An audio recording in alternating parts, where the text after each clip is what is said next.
to see play out. Yes. It was an awful, awful case, and we'll see what happens. Yes, we'll be watching for you. Judge, thank you so much. You're welcome. Good to have you. Al Qaeda issues a new threat against Americans, warning they are ready to unleash a new generation explosive that is easy to make and nearly impossible to detect. The group's online magazine boasting, quote, "We spared no effort in simplifying the idea. In such, we made it another meal prepared in the kitchen so that every determined Muslim can prepare," end quote.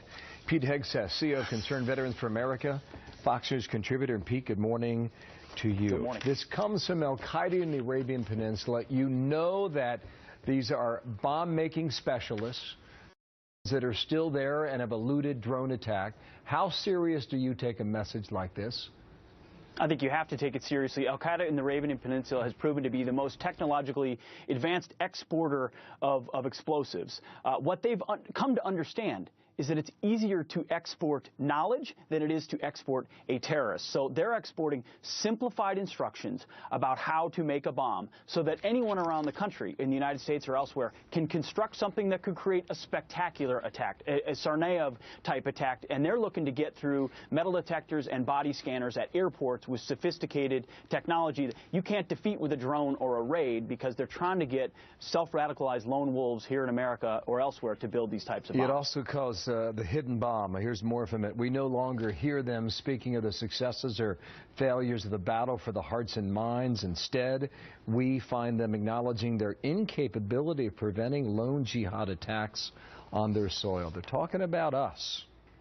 Yeah, a lot of that's propaganda, a lot of it's rhetoric, it's psychological warfare. They want us to be fearful. But what this should remind us is that we need to remain on the offensive. We have to go after them, defeat their capabilities, their people, their systems. Ibrahimi al-Asiri, who's the top bomb maker, may have been killed, but we believe is likely still alive with AQAP in Yemen. These people need to be hunted down and found. Now, that information will still go out.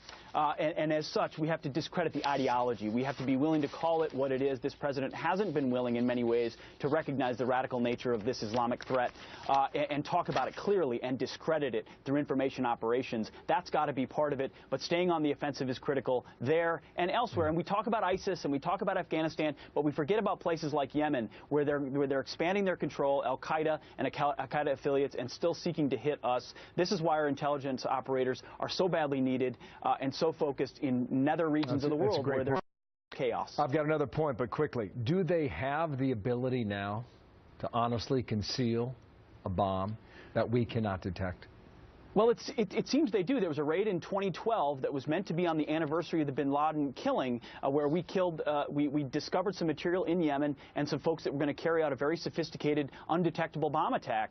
They're trying to export that same type of technology. It's unknown at this point whether or not a body screener would be able to detect it. But you know they're looking at our defense mechanisms and trying to build workarounds at every stop to get through them. So I don't know, and only highly classified folks would know that, but that's where they're trying to get to. And they waited 9 months to publish this Inspire magazine because they were trying to get the recipe right to make sure they could get it through these security screeners. So it's something I know our intelligence officials are taking very seriously. There's another story, too, about how they're adapting to avoid the U.S. drones. We're going to pick that up next time, too, because it's an important story as well. Pete Hegseth, thank you. Out of Minneapolis today. Thank you, Pete. Martha.